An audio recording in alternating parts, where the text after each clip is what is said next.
우리가 지금 이 공부하고 있는 부분이 이상정멸분입니다. 처음부터 지금까지 부처님께서 주장해 오신 아상, 인상, 중생상 이런 자기로부터 비롯되는 여러 가지 집착을 상을 떠날 있어요. 정멸이다. 정말로 편안하고 멋진 삶이 전개가 된다.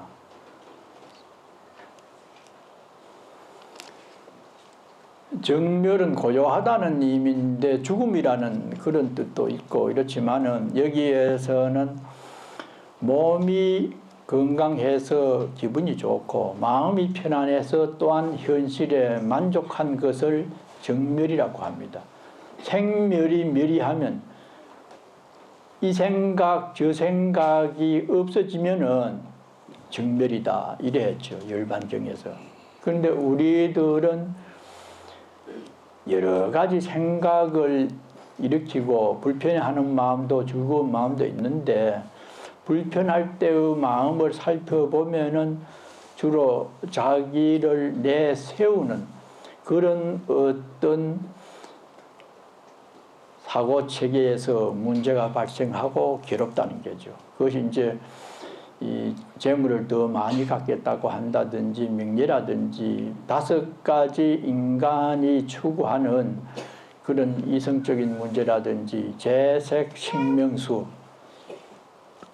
제욕, 색욕, 명예욕, 수면욕, 식욕 이것이 우리가 기본적으로 갖추는 어떤 용락이지만은 그것이 자기 분수에 과도하면은 문제가 생기는데 그 핵심이 주로 자기라고 하는 어떤 세력 때문에 휘둘리게 된다는 겁니다.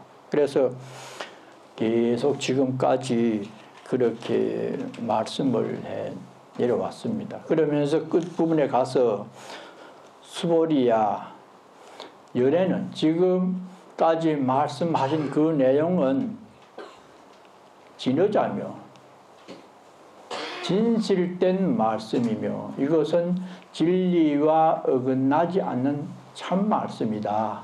우리가 살아오면서 여러 가지를 느끼고 듣고 보고 하는데 들을 때는 참 그 말이 옳아. 참 내 때문에 내가 도리어 고통을 당한다.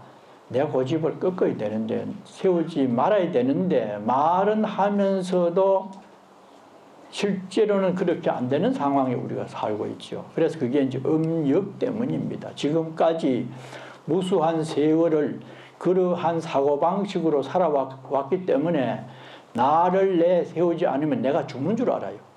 내가 과시당하고 아주 형편없는 인간으로 내가 무엇에 의지해서 사느냐 할 정도로 나를 주장을 하는 의식이 중생에 강한데 그것을 떠나버리면 생멸이 멸이 그런 비교 의에서 나를 낮추고 억지로 낮추어도 복이 되지만은 생각 속에 그런 것이 없을 정도로 무상의 원리나 무아의 이치를 잘 이해해서 그런 어떤 편안한 마음으로 거래를 하고 자기를 그렇게 주장하지 않을 수 있는 의식이 있으면은 굉장히 편안한데도 그것을 못 버립니다. 그게 이제 참 생각은 그렇게 하면 좋겠는데 실제로는 그렇게 안 되는 그런 상황이기 때문에 부처님도 계속 상을 버려라 상을 버려라 여러 번 주장하는 만큼 힘들기 때문에 강조를 해왔죠. 그래서 이런 반야지혜로서 나라고 하는 그런 어떤 자존감을 버리고 하심을 하면서 살아가면은 굉장히 참 좋은 어떤 인생살이를 할 수 있는데 그렇게 안 되는 것에 대한 강조를 하신 것은 진허다. 진실한 법에 입각한 말씀이며 실허자며 이거는 사실적인 말씀이다. 요 부분은 근본 불교에서 말하는 사제, 인생은 괴롭다. 괴로움의 원인은 자기를 중심으로 모으려고 하는 것이다. 멸도, 사성제라고 하는 그 법에 대해서 우리가 들어보면 틀린 말이 하나도 없어요. 괴로움도 이제 생로병사도 여러 가지가 있지요. 이런 인간에게 주어진 살아가는 모습에 대해서 부처님이 근본 불교에서 여러 형태로 말씀하신 그 내용이 그는 사실에 부합되는 말씀이다. 여자다.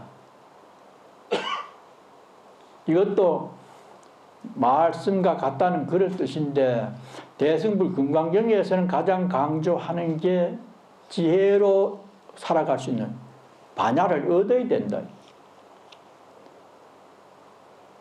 그걸 각성, 정신적으로 느껴가지고 행동화해야 되는데 생각에도 잠깐 있다 지나쳐 버리고 오래 가지 못하고 행동으로 옮겨갈 힘이 없지요. 예. 인정을 하지만은 그래서 우리가 정신적인 그런 어떤 자세가 확립돼야 반야를 얻을 수 있다고 하는 그 말씀이야말로 진짜 말과 같이 우리가 얻어야 될 그런 내용이다.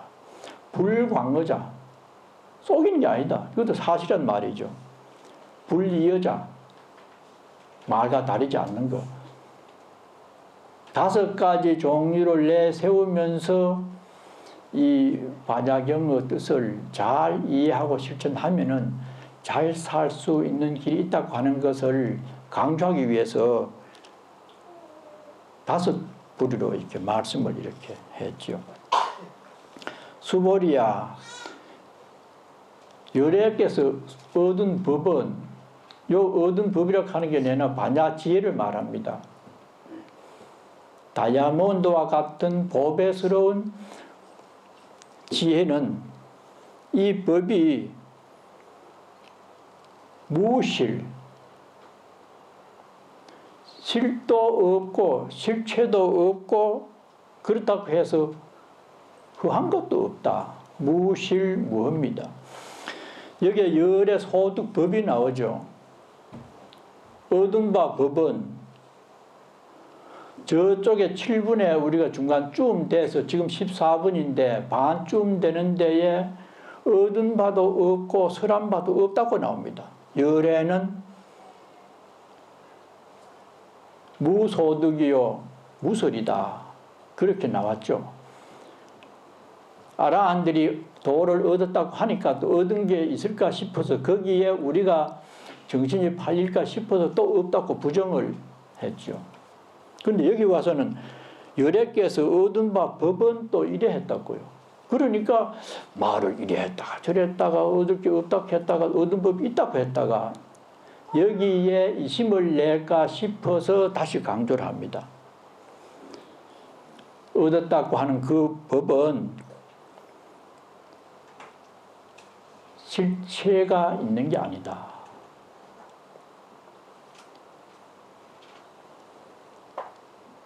마음을 예로 들어서 우리가 여러 가지로 마음을 따라서 행동도 하고 말도 합니다. 주체는 마음이죠. 그 마음이 실체가 있느냐? 실체는 없지요. 하나의 인식작용이지 손으로 드러내 보일 수 있는 대상이 아니잖아요. 마음은 의식이기 때문에. 그래서 비어있는 것도 아니다.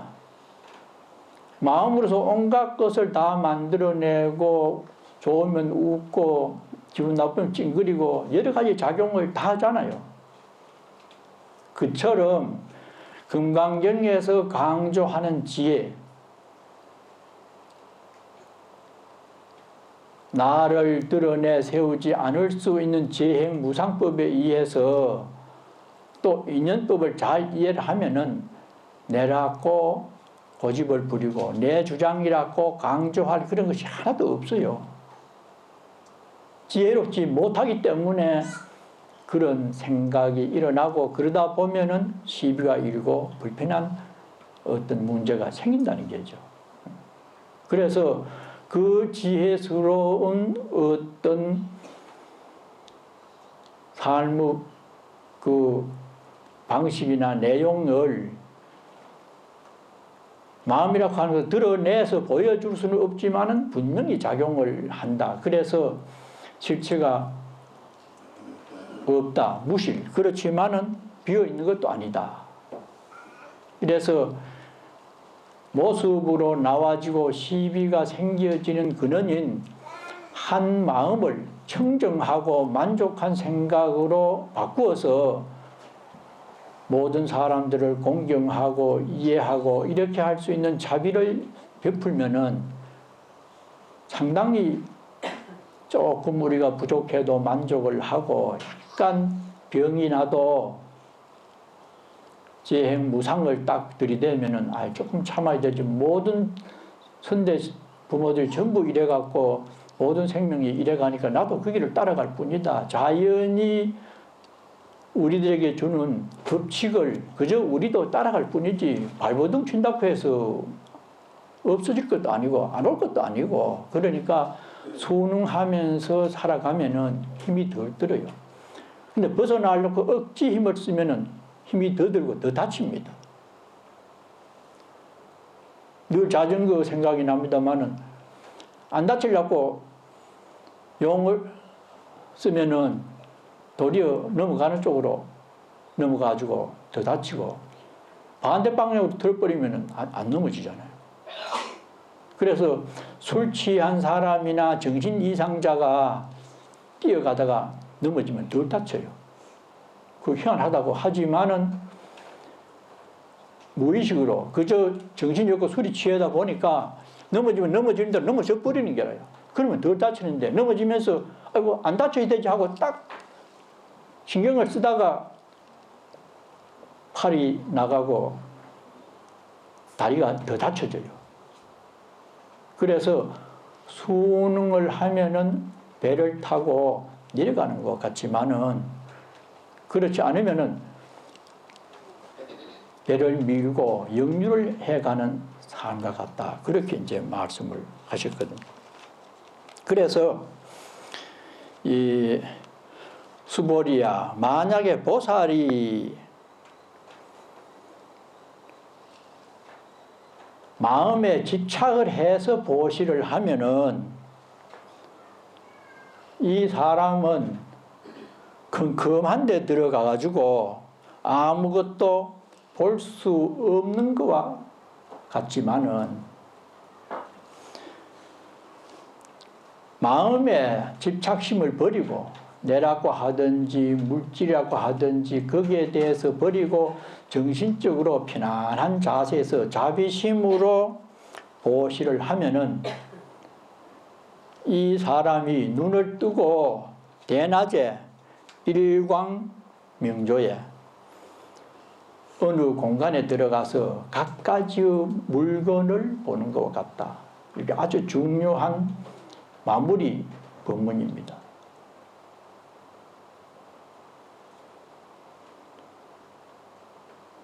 우리가 지금 여기에 여러분이 이렇게 계십니다만은 저 사람은 누구다, 저 사람은 누구다, 안경 쓴 사람은 누구다, 저는 다 이렇게 보면 다 알잖아요.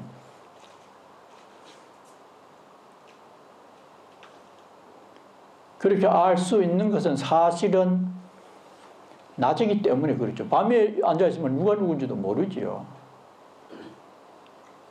집착을 하고 보시하면은 마치 그와 같이 무엇이 잘 됐는지 잘 못 됐는지 그런 것도 모르지만은 상당히 받친다든지 바른다든지 이래가지고 시비가 일어날 수 있는 요소가 많죠. 컴컴하다 보면은. 근데 낮에는 그렇게 전혀 없잖아요. 갈 길을 가고 누구라고 보면 인사하고 어른은 어른, 친구면 친구. 그런데 문제는 우리가 지금 사람을 알아보는 것은 실제로 이 법당이 비어 있기 때문에 알아봅니다.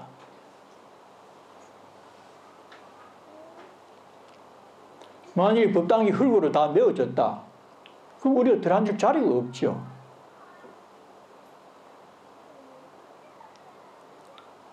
그래서 우리가 살아가는 이 세상에서 무엇을 보고 판단하고 느끼고 좋으니 나쁘니 이렇게 여러 가지 유형으로 동작으로 나오고 삶의 여러 가지 형태가 나오지만은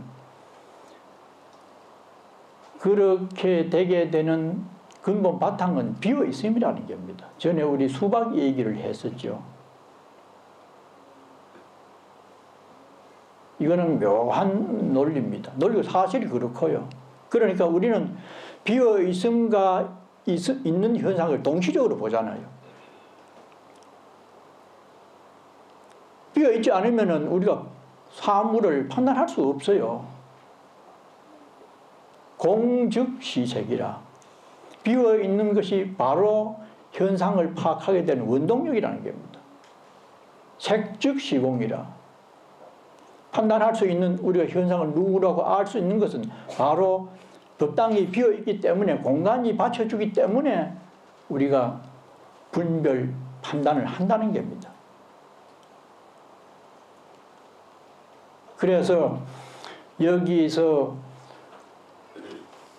밝은 그것은 낮이고 밝고 비어있는 것은 지혜를 상징합니다.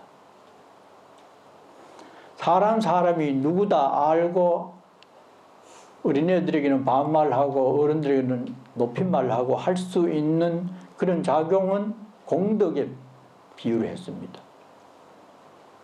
그래서 우리가 지금 좋으니 나쁘니 뭐 어떤 감정을 갖고 살아가든지 그것이 나와지는 근본 배경은 비어 있음의 그 진리적인 색채이기 때문에 행동도 비움으로 해야 되고 생각도 그 원천에 맞게 비워진 상태로 나와 남을 분별하지 말고 잘 살고 못 살고 비교하지 말고 주어진 여건에서 일념으로 살아가면은 바로 그것이 지혜로운 삶의 실체라는 겁니다. 그래서 만날 요새 윗바사나에서 이 자리에 지금 내가 이 선 자리에서 최선을 다하는가, 팔 흔들면 흔드는 걸 보고 가고 있다고 하는 확인을 하고 그 조건에서 일념을 행하는 것이 바로 부처님께서 말씀하신 지의 세계에 살게 되는 그 자체라는 거라요. 그래서 그 원리를 알면은 더 힘이 되고 원리를 모르면은 일념으로 기도를 해서 참선이나 주력이나 무엇이든지 한 생각을 몰아가지고 하다가 보면은 일념이 되고 일념이 되면은 스스로 터득이 돼요. 그렇게 될 때에 힘이 되지만은 그래도 만족스럽지 못해요. 자꾸 노력을 해야 돼요. 한 생각을 이루려고 하다 보면은 자기 깨달음이 저절로 와지고 그때는 누가 시키지 않아도 그렇게 돼요. 아, 정말로 금강경에서 말씀하신 상을 버리고 일념을 이루면서 이렇게 미래에 오지 않은 죽음을 걱정한다든지 지금 살아있는 데 대해서 자꾸 애착을 갖고 이런저런 이 망상을 피운다든지 그러지 말고 주어진 여건에서 밭을 매면은 밭만 매고 한번 시험해 보래요. 내가 어느 정도 일념이 되는지. 근데 보통 어떻게 되느냐 하는데 됩니다. 안 된다 하는데. 자기 좋아하는 거 해봐요. 일념이 됩니다. 좋아하는 사람이 총각 때는 얼마나 더 하잖아요. 저 어릴 때 버스 타고 비포장 도로에 어디 가는데 옆에 처녀가 하나 앉았어요. 아이고, 오래 갔으면 얼마나 좋겠는데 보따리 뭐 챙겨가지고 내리려고 하니까 말은 못하고 얼마나 서운하든지. 좋은 그런 느낌을 갖는 사람이 옆에 있으면 줘도 그렇게 일념이 돼가지고 시간이 금방 좋은 사람하고 있으면 그렇잖아요. 영화를 본다든지 책을 읽는다든지 경험적으로 우리가 이해할 수 있거든요. 그러니까 기도도 그렇게 하면은 일념이 될 때가 제일 행복합니다. 이 생각 저 생각 해봤자 물론 또 들어 망상도 그렇게 하는 수가 있어요. 며칠 전에 어떤 사람은 다음에 장차 이 나라 대통령이 되겠대, 자기가. 2등은 싫대요. 1등을 해야 돼. 그래서 자기 스스로가 다음 대통령이 될 수 있는 망상을 구체적으로 설계를 하고 있더라고요. 그렇게 해서라도 자기 과시하고 싶고 참 존중받을 수 있는 마음을, 스트레스를 푸는 하나의 방법에 도움은 되지. 우리도 그렇게 뭐 로또가 돼가지고 집을 샀다가 또 자고는 아이고 아니다 하고 뭐 별 생각 다 하잖아요. 하나의 정신을 완화시키는 소통의 길은 되지만은 실질적인 해결 방안은 아닙니다. 다 망상이죠. 헛생각이죠.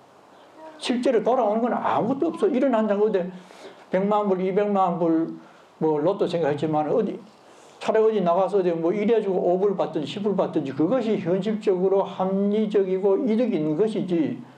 에너지만 소모하지 뭐 몇백만 불 생각만 하면 뭐래요. 개인적으로는 위로도 받겠지만은 부처님 말씀은 늘 정신적으로 우리가 깨어있고 뭔가 만족할 수 있는 그런 어떤 이 불안의 해소를 시킬 수 있는 실질적인 어떤 것을 우리가 알아차리고 그 속에서 살아야 흐뭇한 인생이 되지. 그전에는 늘 불안하고 불만스럽고 그렇다는 거죠. 한참 돌아다닐 때는 몰라요. 잠잘 때나 아침에 일어나 가만 생각해 보면은 허전하고 이게 뭐 이래 살아도 되는지 어떻게 사는 게인지 도대체 종잡을 수가 없잖아요. 오늘은 그럴듯하다가 자기가 내일 보면 너무 초라해 보이고 왜 그런지 자기에 대한 삶에 대해서 당당하지 못하기 때문에 그런 생각이 일어났다. 또 다른 생각이 일어났다. 그러잖아요. 그래서 이 금강경에 나온 대로 말씀을 우리가 이해를 하고 실천하면은 점점 자기 자신이 조금 부족하고 없더라도 당당하게 살 수 있습니다. 그럴 때에 삶의 의미를 느끼지, 천만 년 살아도 부족감을 느끼고 못났고 불편하고 이러면은 뭐 그거와 비슷하죠. 뭐가 달라요. 그러니까 자기 변화를 시킬 수 있는 것은 자기가 이 세계와 인생을 어떻게 보느냐, 그러한 사고 체계가 변화가 되어야 됩니다. 그렇게 되면은 얼마든지 이 세계가 험하니 물질주의적이니 뭐라고 하더라도 휘둘리지 않고 잘 살 수 있는 힘이 있습니다. 수보리야, 당내지세에 미래에 만약 선남자 선여인이 지금 우리들이죠. 이 경에 대해서 수지독송하면, 수지독송 이것도 여러 번 나왔죠. 독송은 수지를 하기 위한 사전 정지입니다. 수지는 받아들인다고 하는 것은 금강경의 뜻을 내가 이해를 잘해가지고 마음에 새겨서 정말로 그렇구나, 그렇게 살아야 되겠다, 실천은 못하더라도 마음에 새겨진 상태가 수지, 받아서 마음속에 가지게 되는 게고, 독송은 읽는 게입니다. 독은 소리내가지고 여시암은 읽는 게고, 송은 여러 번 해가지고 우리 총무처럼, 총무는 일주일에 몇 번씩 이어와서 금강경 읽어가면 다 외울게요. 안 보고 읽을 수 있는 것은 송입니다. 그런데 송도 읽음이 반복이 돼야 암송이 되죠. 그것이 많이 이루어지면은 그 뜻이 마음속에 새겨져요. 그래서 수지하고 독송하고는 다르지만은 독송을 많이 하면은 마음에 새길 수 있는 게 수지입니다. 그렇게 되면은 곧 열애가 부처님 지혜로서 이 사람을 다 알며 다 보며 그렇게 돼서 무量무변 공덕을 성취하게 될 것이니라. 후후 500세도 나왔고 후 500세도 나왔죠. 부처님 돌아가시고 오래돼서 지금이 오탁악세라고 해서 투쟁이 심하고 불신이 많은 시기라요. 시대라요. 그때의 금강경 뜻을 듣고 실천하는 사람이 있겠습니까? 그때 물었죠. 그 전에. 물으니까 부처님께서 있고 말고 세월이 많이 가더라도 지계 수복자, 계행을 잘 닦고 복을 닦는 사람은 충분히 금강경을 다음에라도 이해를 하고 좋아할 것이다. 그런데 여기에서는 수지 독송을 잘해서 마음에 새기면은 여래께서 부처님 지혜로 그 사람을 다 알고 다 본다. 왜냐?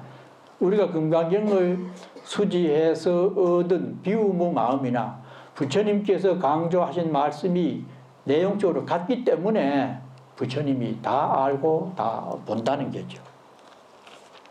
그래서 부지런히 이 금강경을 독송을 1차적으로 해야 돼요. 독송. 계속 뜻을 몰라도 읽으면은 저절로 마음이 편안해지면서 비워져야 되겠다. 자기도 모르게 비운이 이렇게 좋은데 그런 생각이 낮습니다. 그런데 그게 안 되고 그냥 생각으로만 그러면은 힘이 안 돼요.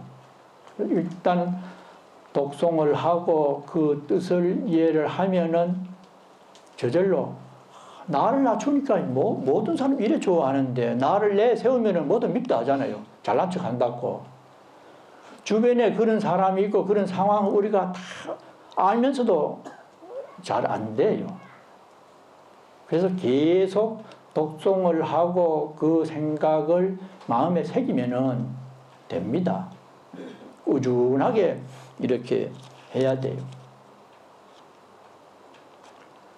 그리고 이권에 나오는 내용이 거의 비슷합니다만은 거기에 보면은 이 금강경을 독송하면은 이 사람이 전생에 지은 죄업으로 다음에 죽어서 마땅히 지옥에 가야 될 형편인데 그걸 읽은 공덕으로 해서 감해져 가지고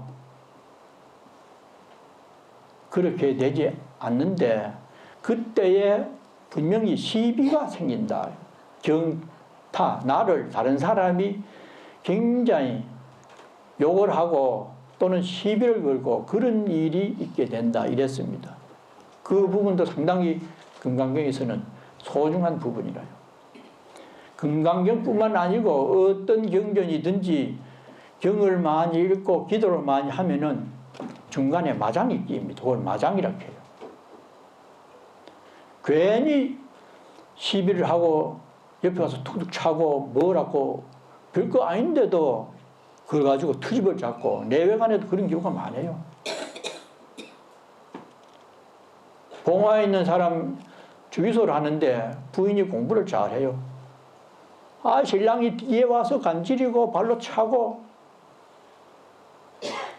얼마나 애를 먹이는지. 나중에 영주 부석사 총무 스님이 그 남편 형발되는 사람이라 전화를 해가지고 스님요 우리 남편이 이래 애 먹입니다. 잡아가서 그 언장한 스님 셋이 와가지고 가니까 도망을 방 안에 들어가지고 문을 잠그고 문 잠근다고 뭐 그래가지고 반 묵두셔가지고 부석사 가서 100일 기도를 시켜가지고 지금은 막 착합니다. 절대로 방이 안 나요. 3개월 동안에 가서 막 기도도 제대로 안 하고 조건이 이제 딱 총무가 자기 선배니까 뭐 인간이 그래가지고 뭐 하냐고 막 되게 야단 맞았대요. 그래서 기도나 공부를 열심히 하면은 중간에 그런 일이 생기는 것이 자기도 모르게 자기도 아만이 생깁니다. 내가 이 정도인데 자기가 왜 느껴보니까 좋거든요. 그러니까 자기도 모르게 남을 멸시를 하는 말을 한다든지 그렇기도 하고, 또 얼굴이 맑아지고 무슨 잘 되고 이러면은 상대방 사람이 시기를 해가지고 그 사람을 그전에 안 그랬는데 기도하고부터 돌아다니면 엉뚱한 말하고 그래요. 자기도 그렇게 되고 싶은데 못하니까 음력이 발동해가지고 방해를 놓습니다.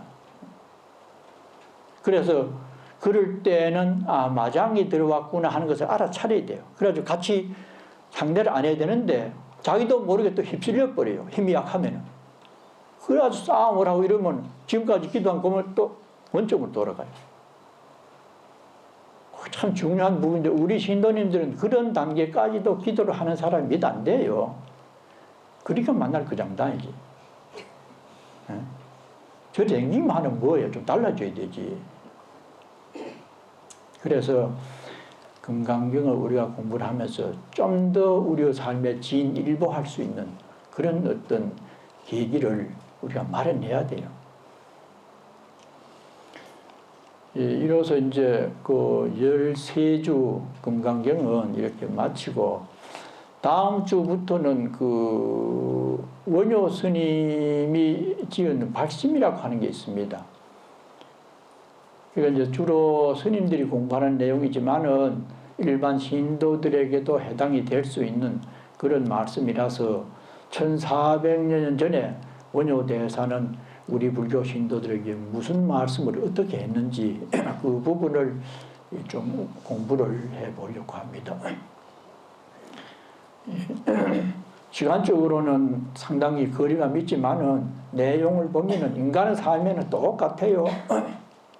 지금 원효 스님이 계신다고 해도 그런 말씀을 할 수 있을 그런 이 내용들이고, 다소 이 수행적인 것이 많지만은 우리 불교는 물질적인 그런 것보다가도 좀 더 정신적인 자세를 청정하게 확립해서 살아가는 것이 내용적으로나 결과적으로 우리의 삶을 더 촉촉하게 그렇게 할 수 있다고 하는 것이 관건이기 때문에 다소 비현실적인 이론이나 어떤 주장하는 게 있더라도 불교의 핵심은 정신을 맑게 갈무리하고 자기 스스로가 당당하게 살아가는 것을 강조한 그런 내용이기 때문에 그 부분에 대해서 우리가 깨달음, 그 자각을 할 수 있는 계기를 마련하는 게 근본 목적이라서 조금